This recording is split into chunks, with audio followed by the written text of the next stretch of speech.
Le statut d'auto-entrepreneur est un régime français promulgué en août 2008, destiné à faciliter le passage à l'entrepreneuriat pour les Français, indépendamment de leur situation. Comme des centaines de milliers d'autres Français, moi, producteur exécutif, je suis passé à ce statut. Pourquoi ? Parce que mon milieu est fiscalement et administrativement malmené, du coup pour un jeune, sans réelles ressources ni réseau, ce régime est bien la seule solution pour vivre de son métier. Comme des milliers de consultants, étudiants, designers, artisans, professions libérales, je suis qualifié et je renonçais à mon droit de bénéficier à l'aide au chômage. Ayant moins de 25 ans, je n'ai pas droit au RSA et je gagne moins que le SMIC. En effet, je suis limité à 32 000 euros de chiffre d'affaires. En enlevant l'imposition, je suis à 17 000 euros net. En enlevant les charges, je suis dans les meilleurs mois à peu près à un SMIC. Mais c'est le travail qui me donne le sourire en me levant. C'est celui qui me fait me sentir utile à mes clients, c'est celui qui me fait me sentir utile à mon pays. Et ce régime est objectivement bon pour la France. 57% des auto-entrepreneurs ont entre 40 et 59 ans, la tranche d'âge où l'insertion professionnelle serait extrêmement difficile sans ce régime. Depuis sa création, ce régime a rapporté 5 milliards aux caisses de l'État. 3 dirigeants de sociétés sur 4 disent qu'ils n'auraient pas créé leur structure sans ce statut. Ce régime correspond à 56% des créations d'entreprises. 80% des Français interrogés se disent favorables au régime de l'auto-entrepreneur. 88% des auto-entrepreneurs s'en disent satisfaits. 68% estiment que cela diminue le travail illégal en France. 68% affirment en dépendre pour vivre. 74% se sentent de vrais entrepreneurs, c'est-à-dire utiles à la société française. Le tout, malgré le fait que seulement 5% sont indemnisés par Pôle emploi. Mais ce grand tremplin social et économique est en danger. Auto-entrepreneurs, dirigeants, salariés, étudiants, chômeurs, retraités, fonctionnaires, à tous les citoyens, nous avons besoin de vous. Car aujourd'hui, près d'1 million de nos compatriotes, piliers de l'économie de demain, créateurs d'emplois et leviers de croissance, font face à une mise à mort programmée.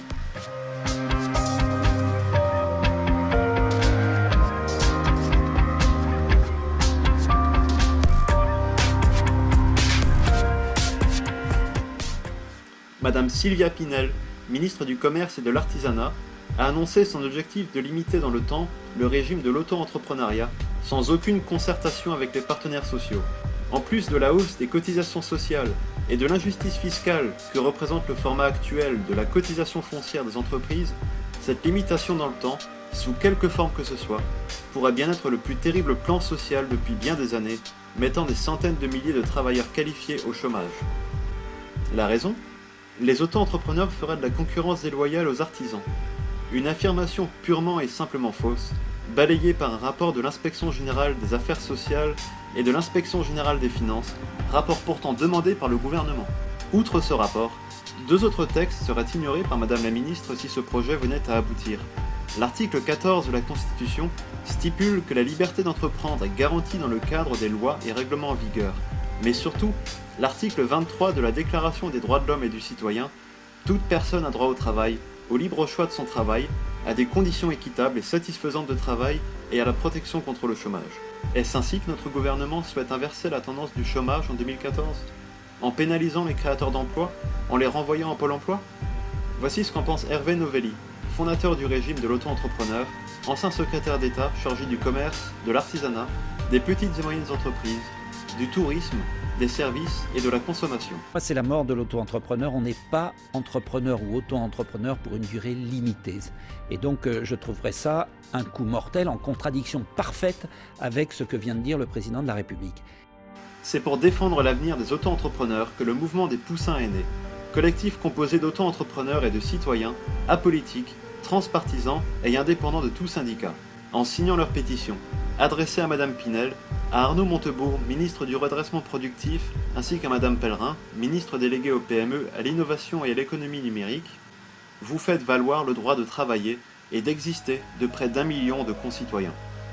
Deuxièmement, nous pouvons tenter de sensibiliser les députés de l'Assemblée nationale par rapport à ce suicide social et entrepreneurial. En vous rendant sur cette adresse, vous trouverez les adresses e-mail des députés. Une bouteille à la mer, certes, mais voilà pourquoi nous devons être des milliers et des milliers à en envoyer. Les Poussins sont présents sur les réseaux sociaux, Facebook, Twitter, YouTube.